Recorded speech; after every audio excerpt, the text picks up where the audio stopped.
susunod na programa ay rated PG. Ito ay nangangailangan ng patnubay at gabay ng magulang para sa mga batang manonood.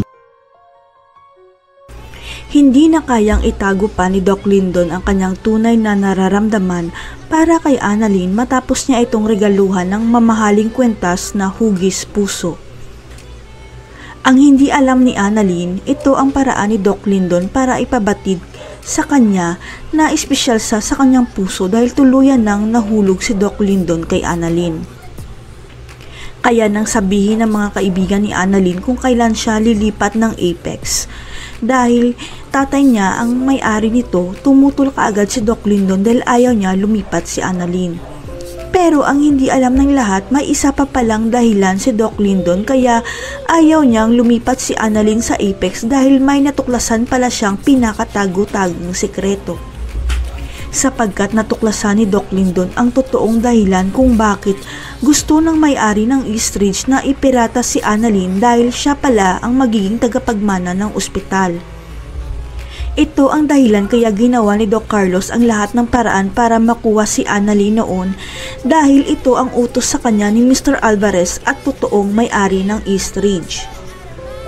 Dahil ang totoong may-ari pala ng Eastridge ay walang iba kundi ang tunay na ina ni Lynette at tunay na lola ni Annalyn at alam ni Doc Carlos ang sikretong ito.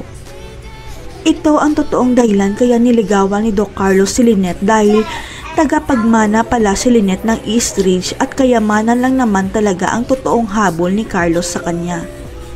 Nalaman na lang ni Doc Lyndon ang katotohanan na si Annalyn pala ang totoong apo ng may-ari ng Eastridge dahil sa ipapagawa ni Mr. Alvarez sa kanya tungkol kay Annalyn.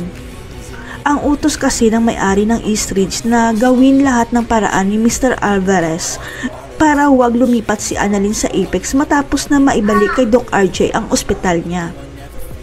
Kaya si Doc Lyndon ang inutusan ni Mr. Alvarez na kumbinsihin si Annalyn sakaling magdesisyon ito na lumipat sa ospital ng tatay niya dahil hindi papayag ang lola niya. Sapagkat si Lynette at Annalyn na lang ang nag-iisang tagapagmana ng may-ari ng Eastridge at ipapamana niya ito sa mag-ina sa oras na mawala siya katulad kay Lolo Pepe. Hindi magtatagal makikilala na ni Annalyn ang tunay niyang lola na may-ari pala ng Eastridge at malalaman nila ng nanay niya na hindi pala totoong namatay ang nanay ni Lynette.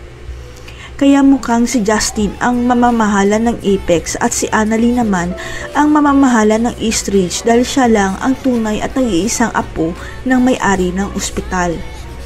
Hindi na kaya lilipat si Annalyn sa Apex dahil siya ang magmamana ng Eastridge.